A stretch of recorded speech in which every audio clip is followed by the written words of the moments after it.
shame for you. Hey yo, welcome back to the Nurse Mid Podcast, man. It's your host Jeremy. We're back with another episode.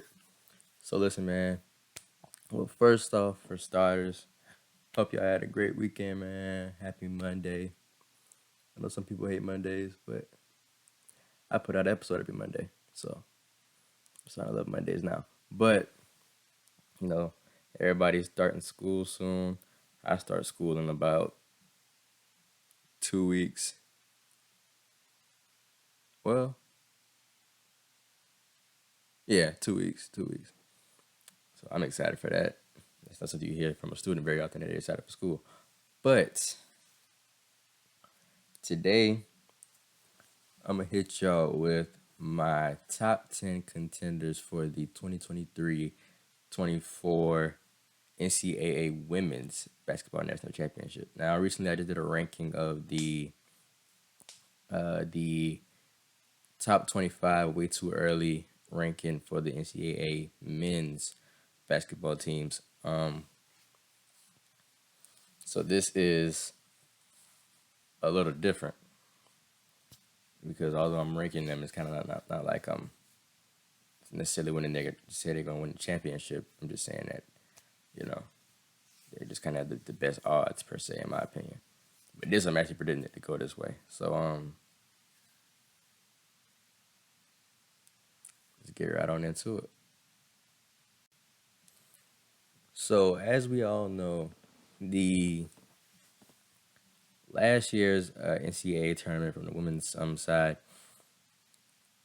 set a lot of records from a television viewer standpoint. It broke a lot of records because we got to see a lot of great talent um, throughout that tournament from the likes of players like Aaliyah Boston, Zaya Cook, Caitlin Clark, um, Angel Reese, Flau'jae Johnson, Cameron Brink, Haley Jones,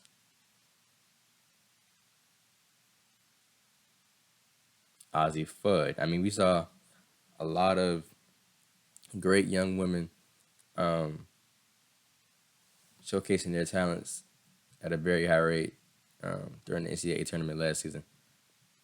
But as we all know, at when it was all said and done, at the end of March, the LSU Tigers were at the top of the mountain, hoisting up that NCAA trophy, championship trophy, and cutting down the nets for the Natty. Um, Behind the likes of Angel Reese, Flau'jae Johnson, and others. But starting off at number 10 from the SEC, I have the Tennessee Lady Volunteers. A few inquiries stay for the Lady Vols. However, the staff is there to make a run at LSU and South Carolina in the SEC. They know that South Carolina and LSU were kind of at the top of the top, and they know that they had to put the roster together and the personnel, not just on the court, but in the with the staff as well, to be able to go toe to toe with the big dogs in the SEC, along the likes of LSU and South Carolina. Rickea Jackson is the focal point subsequent to choosing to stay for another season. She's a 6'6" center. I'm sorry, no, that's not her.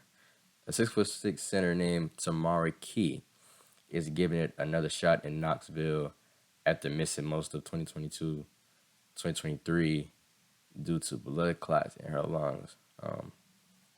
So I'm not too fond of her as a player, but that obviously seems very concerning. So I hope she gets that under control and able to fulfill her dream of hooping as long and at the highest level possible that she possibly can. So prayers and health, good health to you, Miss Tamara Key. But size will once again be a strength for Tennessee. They got a lot of big players, and y'all know that like the the height ratio from like what is considered big in women's basketball is not necessarily in comparison to what we see in on the boys side of things. You look at the guys, it's like they consider big like 6'7", 6'6", 6'8". Well, no, actually, let me bump that up a little higher. Yeah, 6'8", 6'9" and up. That's what we kind of consider big. But when we go to like the women, you see the 6'5s and 6'6". To them, that's big. That's what they would put at center. Um, so they have Tennessee has a lot of players coming in at that size to consider them amongst the women a great um, strength along the NCAA in totality in size.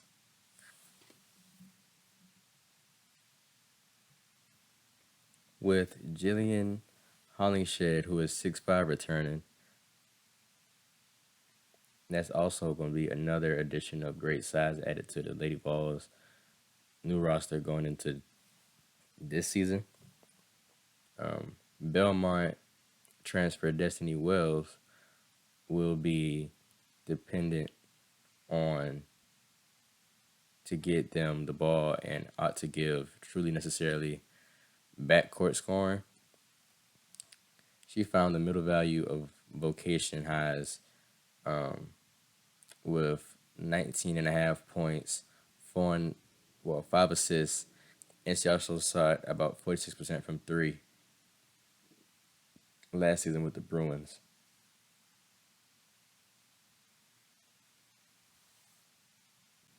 And the Lady Vols also added South Carolina transfer Talasia Cooper to their roster as well. So they got the talented enough roster to make some noise in the NCAA tournament next March. But I still think that they'll end up, falling at the same place that they ended up falling at last year. Because they finished the regular season at a record of 25-12, but they made it to the Sweet 16 and lost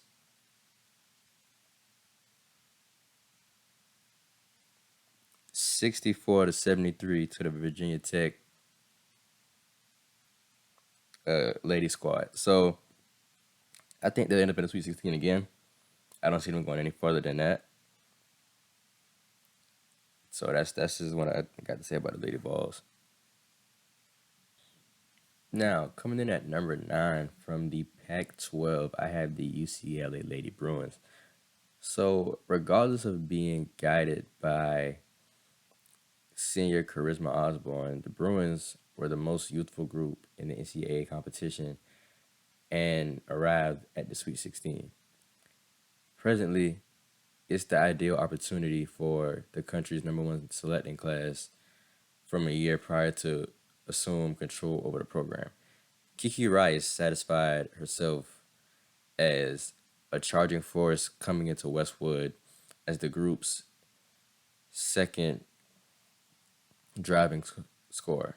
She ought to assume control over the initiative void left by Osborne's flight.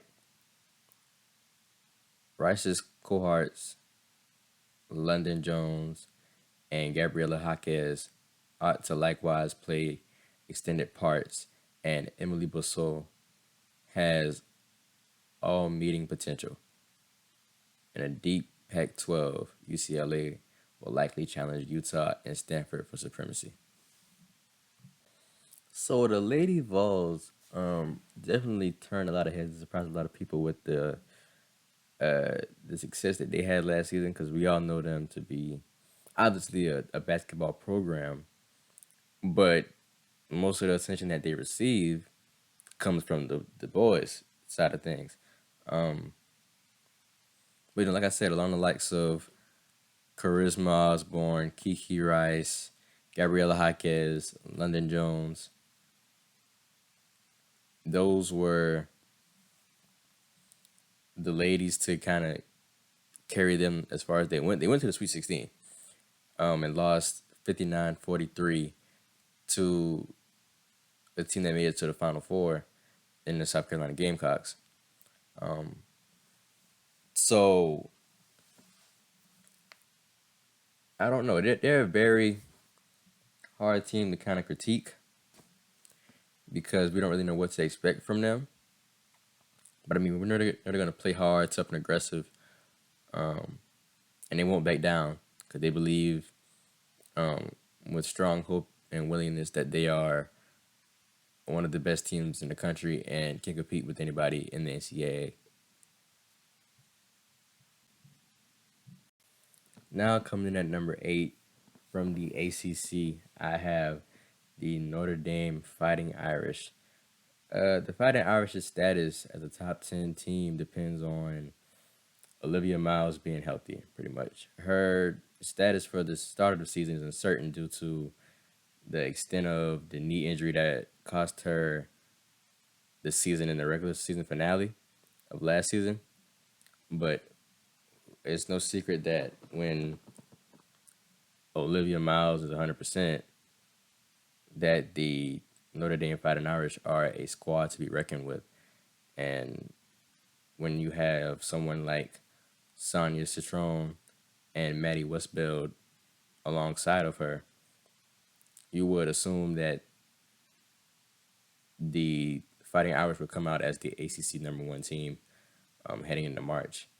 The further advancement of Cassandra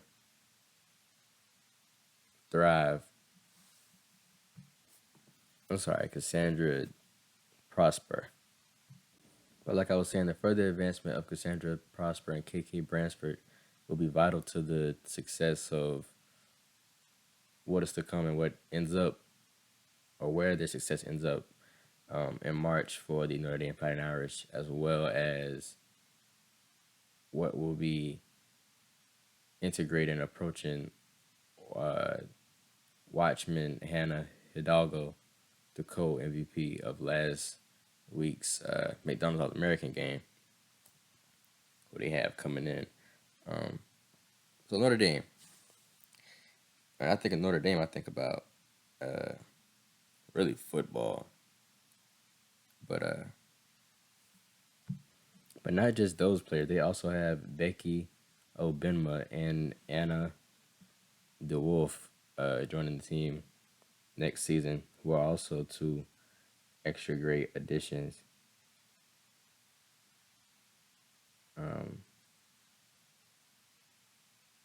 To the Notre Dame's Fighting Irish roster. As far as the Wolf is concerned, she comes to Notre Dame after 4 years at Fordham, where she earned first team All Atlantic 10 honors in her last 3 seasons. She also played against Notre Dame twice in her career, so she kind of knows the play style and kind of what to expect when transferring over to Notre Dame. And according to their coach, Ms. Ivy, her leadership is what stood out the most about her. You know, they feel that she's a very high-level scorer, high-level guard, has an extremely high IQ, and is extremely tough. And she can kind of bring some type of rally to the troops for the Fighting Irish to put them together as a strong, cohesive unit. Because the Wolf gives Notre Dame another legit three-point threat on the court as well. She hit about 34% from 3 in her 4 seasons at Fordham. And she will pair well with a rising junior, Sonia Citron, who was a 40% shooter from 3 for Notre Dame last season after the threat of consistent leg injuries from Dara Mabry, which basically ended her career. So the Fighting Irish were also another team who made it to the Sweet 16 last year. They lost 76-59 to the Maryland Terrapins. And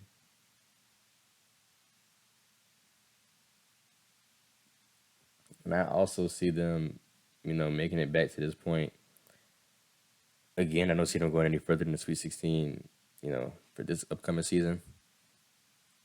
So pretty much they're gonna, revisit familiar territory, and I don't see them, once again going any further than the Sweet 16 for next March as well. Now, coming in at number 7, I got somebody who, you could say is a biased pick for me, but I just honestly feel like my girls, these girls don't get the recognition that they deserve. So, who better than me on my podcast to give them the shine and the recognition that they deserve? And that is from the ACC, the Duke Blue Devils. The starting choice of Celeste Taylor to utilize her reward season in a distinct advantage for the Blue Devils, particularly after the declaration of Cheyenne Day Wilson that she is entering the transfer portal. Taylor is the anchor of the protection and Duke's best defensive player. The number one, if Jaden Donovan, the third best guard in the current year's class, as per Hoop Girls, can step into Day Wilson's spot, the Blue Devils shouldn't overlook anything. And they will still stay one of the nation's best cautious groups. With a hostile redesign, Duke will be right close to the highest point of the ACC once more. So I can kind of ramble with the girls for a while because I tuned into pretty much every game that they played last season up until they got bounced out. I think we bounced out in the Sweet 16. Well, I check in a second. Anyway, I think, man, I think it's just that Duke winning championship pedigree that makes us believe that we got the group that uh, can be sufficient enough to compete with the best of the best in the NCAA. And I mean, losing Celeste Taylor does hurt, but I don't think it's a situation where it can't be fixed. Like it's like, oh my goodness, we are completely messed up. We don't have any type of backup plan or counter to fix the departure of Celeste Taylor. Because I believe that we do. Like I said, we got Jaden Donovan coming in, and I think we'll be just fine. I won't, though, sit here and act like the departure of Celeste Taylor won't be very significant to our team because it will be. She was not only the best overall player on the team, but to break it down in simple terms, she was our best offensive player and was also our best defender. She was being guarded by the best defender on the opposite team every night and also guarding the best player on the other team as well every night. So she just did a lot for the Blue Devils this season. And I think we'll be able to make a lot of noise this season. I think we could really, um, because last year we finished with a record of 26-7, and ended up being we made it to the second round of the NCAA tournament and lost to number 21 Colorado. So that means we made it to the round of 32 and lost there. But I think we definitely have a team though who can surprise a lot of people and be so surprising that we actually crack into the Elite Eight. But we also did lose another great asset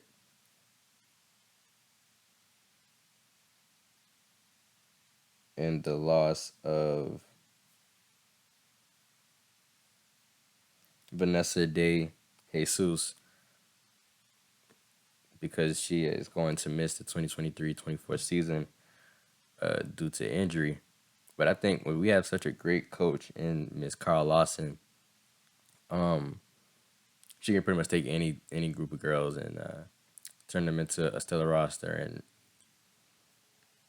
help them be a driving force towards great success in the NCAA tournament.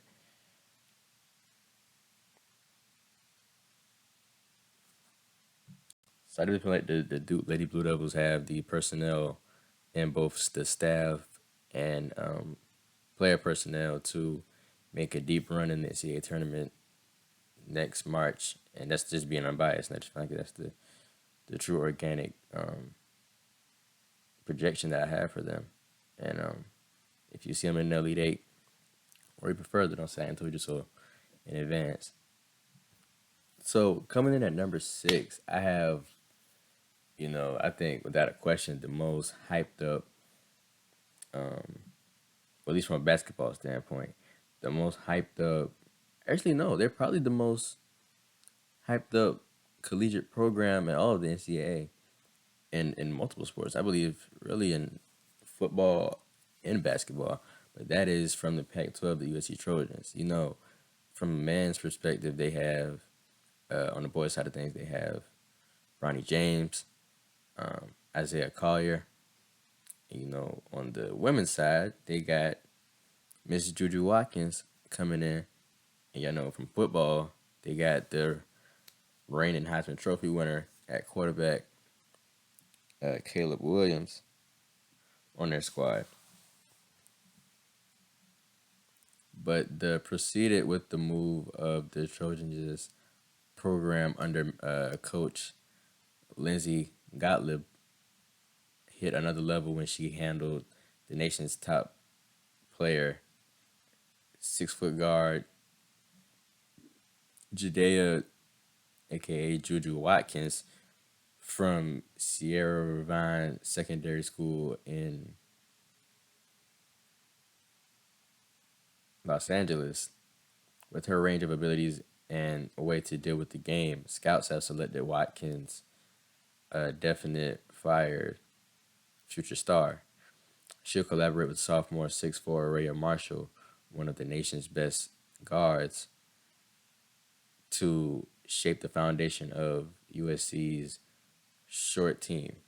Gottlieb could and should supplant 3 of the Trojans' best 4 scorers, including Katie Sissoko, who averaged 15.4 points per game last season, along with, and also former South Carolina player Destiny Littleton, who averaged 14 points per game last season. So at USC, I think this is going to be a case of, like I said, if y'all watched what I said about who usually comes out on top in the NCAA tournament championship game and be crowned as a champion, it's usually the team that's constructed of a bunch of veterans who've been around each other and got to know each other well enough to where it's almost instinctive on the court. Those are the teams that usually end up winning it all. And although they have a couple of, decent veterans, I don't think it's going to complement the freshmen and sophomores well enough to be able to actually hoist the NCAA trophy at the end of the year. Even though I feel like they have a good shot regardless, I still think that they'll make it to the Elite Eight as well, because Juju Watkins is just that special. But I definitely think Juju is capable of coming in as a freshman and honestly probably taking on that captain, the team role on with full force and embrace it extremely well. And she'll obviously be the intended dependent driving force for the USC Trojans team this year. So we'll just have to wait and see what's in store and what's to come from the USC Trojans this season, because I'm sure but unsure at the same time. Obviously we have to see how everyone gels well together, because you can obviously have a great team on paper, but if your team doesn't gel to the intent that you had from looking at them on paper, then it's pretty much useless to even think about. But honestly, that's all I'm going to say about the USC Trojans and what I feel like they have potentially coming out in store for this upcoming NCAA season. Now, we have officially cracked into the top 5 of the list now that we have arrived to number 5 on the list. So, let's get it done. At number 5, Coming from the SEC, I have the 2022 NCAA champions, the South Carolina Gamecocks. Now, this is my hometown squad in a sense. So I I've got a lot of love for them, but they definitely pose a lot of concerns and questions for me with this upcoming season. We lost a lot of great veteran pieces in the last couple seasons or so. We've lost Destiny Henderson, Zaya Cook, Leah Boston, Letitia Amihir, Talasia Cooper, Bree Bill. So we lost a lot of key pieces. And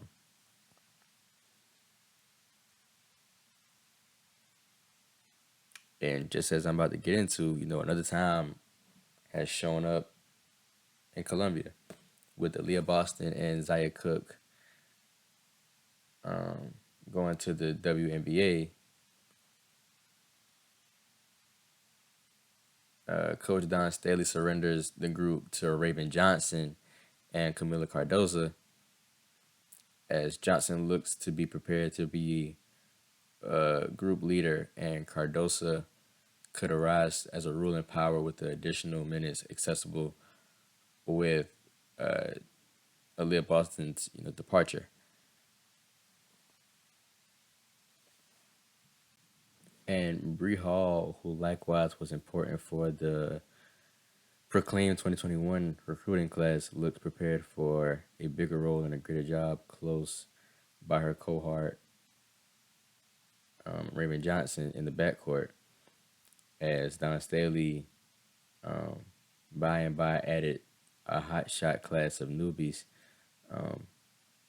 with the freshmen coming in along the likes of Malaysia Fulwiley, a point guard from one of the top schools in Columbia, in all of South Carolina, rather, in Keenan High School. So with Malaysia Fulwiley, I can actually give y'all a little bit of. I mean, I'm sure y'all have seen the highlights on, the women's overtime page, and she's global because she's like that. I've been able to see her go at it. Because like I said, I'm from South Carolina, and a lot of times if my high school squad was able to make it to state, she would 9 times out of 10 be up there as well. So I got to see her go at it a few times in her not college career, but her high school tenure. And she's a dog. She is a dog. I don't know if obviously she's that much of a dog to fill the shoes of all the great players that I just named that have now left in the past seasons, but she will definitely fill a lot of key voids for the South Carolina team. As to how far I believe they will go, though, that is really unsure to me because they still have a greatly constructed team, and we obviously know that Don Staley is one of the greatest coaches and basketball minds of the history of the sport, of all time, of course, and they'll obviously make the tournament. That's not up for debate or discussion. It's just the question is how far can they go? To piggyback on what they did last season, they made it to the Final Four and lost to the Iowa Hawkeyes with the amazing performance that, oh well, another one of the many amazing performances that Caitlin Clark put on, both in the regular and postseason. I think the issue with that game was, and I'm surprised Don Staley didn't pick up on that. And it was something that, people reached out to me and told me about personally that I could honestly, with 100% certainty, agree with. And it was the fact that Caitlin Clark is someone who can go to her left, but is not as comfortable. She is more so comfortable with taking the jumpers on the right side of the floor. And if she's able to get to her spot and do that little side step, three, she would more than likely prefer it to be on the right side. And for some reason, we just was not forcing Caitlin Clark to her left. And, she kind of was just able to do what she wanted with us. Whatever she got from the defense, she took it and capitalized on it the majority of the time, which ended up in the game cost losing that game. And it was a pretty simple game plan, but they just didn't pick up on it. So that's how Caitlin Clark basically just torched that South Carolina Gamecocks defense. But with this team in particular, coming up this season, so last year they made the Final Four. I don't know if this team is capable and constructed well enough. Although, like I said, they're greatly constructed, but if is sufficient enough to return to the Final Four. If they do, then I'm not surprised because, from a women's basketball standpoint, South Carolina is one of the most winningest schools of all time, and they just have that type of championship pedigree in the program to where they want to be. They just won a championship a couple years ago, so they want to be at that level as long as possible and can be. So I can see a Sweet 16 that seems reasonable. I don't think a Elite Eight is far fetched either because I just believe Malaysia for Wally, just as I was kind of pinpointing towards with Juju Watkins, are two great freshmen that are sensational talents that can rally their veteran teammates into one cohesive unit to be, make a lot of noise and make a deep run in the postseason. But I would say that Final Four for this team right here is somewhat slightly far fetched. But now we move forward to number 4. At number 4, I have coming from the Pac-12, the Stanford Cardinals. By the middle of the season, Cameron Brink had outperformed Haley Jones as Stanford's best player, and she is now the rising senior that will be on each Public Player of the Year waitlist. Stanford loses a player who can score, rebound, and handle the ball after Haley Jones left and declared for the WNBA draft. Edge will require a number 2, and that job could tumble to youthful gatekeepers Talana Lopolo and India Navar, or even Wing Brook. I don't know if I'm saying her name right. Dimitri. The 6'7" Lauren Betts ought to be significantly better, and joined with the 6'4" Verge, they could offer the Cardinals the most obvious opportunity obstructing pair in the country. So Stanford is a team where they're just always here. Like you don't know, kind of know how a lot of people was wondering, myself included. And I also talked about it in the men's NCAA video that I put out a couple of days ago. But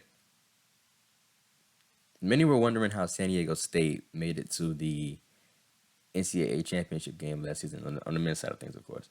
And I was wondering as well because you watch them play and it's like they don't have your typical championship team pedigree and play style from the eye test. And I feel like the Stanford Cardinals kind of have the same thing. Now Cameron Brink is great. She's apparently a rising senior now. So this is her last ride, and whichever team ends up with her in the 2024 WNBA draft, they got a decent, really good big. She's went toe to toe with Aaliyah Boston a couple of times, and Angel Reese as well, and she's held her own against both of those girls. I think Stanford will be So I'm trying to critique the teams in my head to think like what seems the most logical. Um, I think the Elite Eight is the minimum of what they will do next season, and I think they could, obviously this the ceiling being um, the NCAA championship and also winning it. We have somebody as great as Cameron Brink, who last season averaged 15 points, 2 assists, 3.5 blocks, and basically 10 rebounds, basically after a double double. She'll definitely be the perfect piece um, to lead the Stanford Cardinals to the highest possible place that they want to be at. She's definitely built for it. It's just all about how she can develop as now the potential team captain and team leader, and how she can rally the rest of her teammates to kind of come together as a cohesive unit and get it done from a mental standpoint to be locked in and really go have that championship pedigree to actually go and compete for this NCAA title. Obviously, that they miss Haley Jones, but I think Kim Brink is just that special to the point where she can kind of fill the void of Haley being gone because her skill set, even at her long size, is still guard like. But of course, they're still gonna play her at forward this season. That's not gonna change. But she might be thrown into a couple of guard situations and roles throughout the course of the season. Okay, so now we have reached the top three. Um, Obviously, y'all know how my list goes, especially with stuff like this. So y'all may be able to um, kind of sketch out my top three with who I haven't said and with the way that I told y'all how I kind of critique and do my list. So at number three, coming from the Big East, I have the multiple time champions UConn Huskies. This position accompanies Provozo, which is health. The Huskies are the most capable group in the nation in the event that they can stay away from the wounds that have tormented them as a program the beyond 2 seasons. Albe both have huge wounds currently in their somewhat youthful professions. Beckers and Fudd would shape a backcourt as great as the game has found in years. When you also add forward Aaliyah Edwards, and UConn has three of the country's top 10 best players. Nico, I don't want to butcher your name. Is it Muho?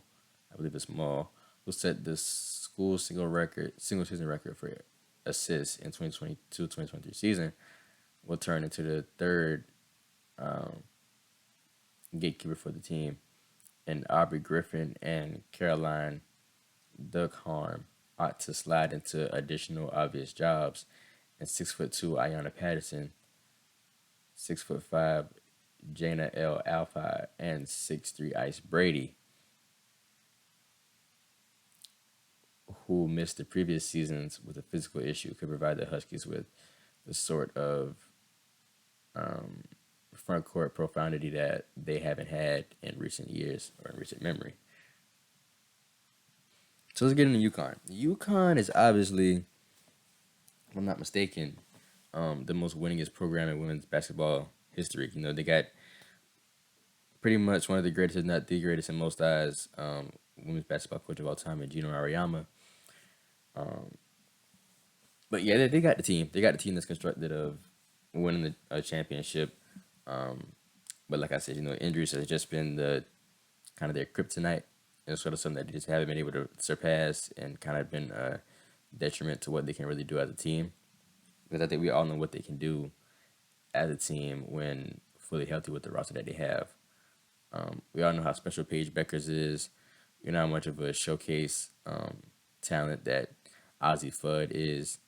And obviously we know that Aaliyah Edwards is also a great talent. So they just have great talent all through the roster that makes them one of the more deeper, if not the deepest, team roster wise in all of the nation. So I do believe that if healthy, they have a subliminal shot to make the NCAA championship game and also win it. So I probably suspect, like for them as well, I think the Elite Eight is a given to them, and a Final Four is not out of reach for them whatsoever with the team that they have and the personnel that they have both in the staff and locker room. And the championship is not out of reach either. So that's what I have to say about the UConn Huskies. And I'm very excited to see what their team looks like with everyone being healthy this year. They're going to be definitely very exciting and fun to watch all season. So now let's jump into number 2. The way I did this, I feel like it's perfect. I have from the Big Ten, the team that was on the losing side of things in the national championship, the Iowa Hawkeyes. Monica Cesano, Monica Cesano. I think it's Monica, I think it's Monica. Iowa's certain gave can't miss center is continuing on. Clark keeps the Hawkeyes in the national picture despite their loss to LSU in that national title game a couple of months ago in April. Despite the fact that the team's chemistry is unlikely to be replicated, it assists that Gabby Marshall, and Kate Martin, with having chosen for stay for their additional years, which ought to relieve the misfortunes of Cesano and McKenna Warnock some. Their search for the 6'2" rising sophomore Hannah Stolke and 6'5" rising junior Addison O'Grady to assume a lot of great parts, and for Clark to keep on stunning a daily premise. So obviously it's no secret that we know when you hear about the Iowa Hawkeyes, what immediately screams and stick out is Caitlin Clark. We know that I call her the female version of Steph Curry.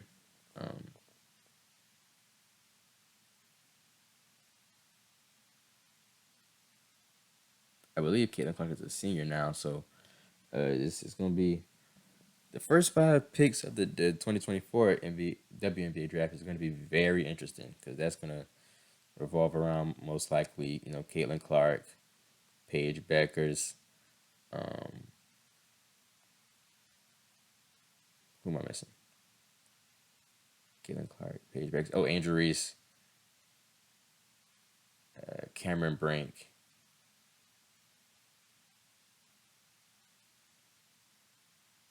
There's no it's going to be pretty loaded for the first 5 picks. I can think of another person. That's why I was kind of stumbling. But obviously we know that they're right there.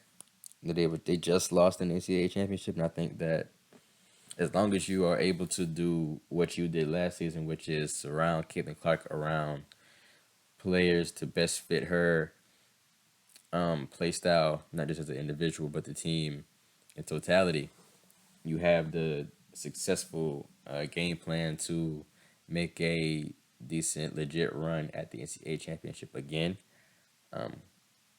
We know how special Caitlin Clark is. Caitlin Clark just won the AP Player of the Year from ESPN, I believe, and so we know how special she is. She can score at all 3 levels. Kind of small, but she hasn't. You couldn't really tell that it affects her much because she has kind of taken a couple of hits. I don't think she can exaggerate at times, definitely, but so she definitely does need to get stronger. But she may be able to bear with certain opponents. Yeah, so I believe that an Elite Eight is also a given to them. I'm not sure about them running it back to the Final Four. But like I said, with a couple other teams, if they are there, they'll be very well deserving of it, and it wouldn't be a surprise to me personally. So now at number one, y'all know when I make these lists, I am all about for something like something dealing with a championship. I am all about the mindset of you are the number one team until the crown is taken from you, and that's just how it is. I don't see how you can win a championship and not be number one the next season because even if you don't have the same team from a personnel standpoint, you were still the team to win the championship last season. So that's how I always look at it, and I'm gonna continue to look at it that way. But obviously, with that being said, at number one, I have from the SEC the former reigning, defending 2023 NCAA women's basketball champions, the LSU Tigers. The NCAA tournament run clarified how significant Alexis Morris was to the Tigers' prosperity, yet she won't be back in Baton Rouge. Graduate understudies LaDasia Williams and Jasmine Carson will, like otherwise, withdraw. In any case, Coach Kim Mulkey and defending champ Tigers can consolidate the arrival of heavily messenger Angel Reese, Flau'jae Johnson, and Kateria Poole with the number one recruiting class in the country to make LSU a title competitor once more. And the dynamic gatekeeper in Michaela Williams drives the new harvest and could step into Morris's on-court job. Angel Reese was the ideal player that for Kim Mulkey, who she felt like she had to work around this season. And in 2022-2023, Angel Reese just passed Caitlin Clark in the Public Player of the Year race. So, do I feel like LSU will run it back? I'm not exactly sure because I feel like the talent, at least on paper, that I know is coming in for the NCAA women's basketball community is just kind of more tight and competitive. So they're going to have to really put it together. But I mean, they have the team. Angel Reese is special. Flau'jae is special. They're going to miss Alexis Morris.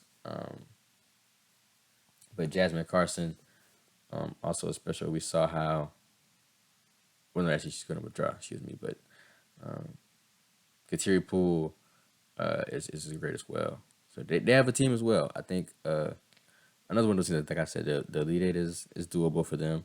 Final Four is also doable. They just won the championship. So they were able to do what South Carolina couldn't do in the championship game against the Iowa Hawkeyes. Like I said, Caitlin Clark is very uncomfortable with taking the jumpers and the side step threes when being forced to her left. And that's just what the LSU Tigers were able to do to her all night, double teaming her to her left. And that just made her subliminally uncomfortable to where she still had a great game, but it was from a viewer standpoint, not the typical stellar night from a skill set that Caitlin Clark possesses that we are used to seeing from her.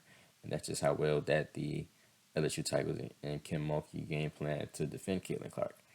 Then they got very physical with her. They tried to take her out of the game mentally. Obviously, we know how well Angel Reese had trolled and taunted her throughout the game, pointing her ring finger at her during the timeout and waving her bye-bye, and obviously doing the John Cena "You Can't See Me" celebration.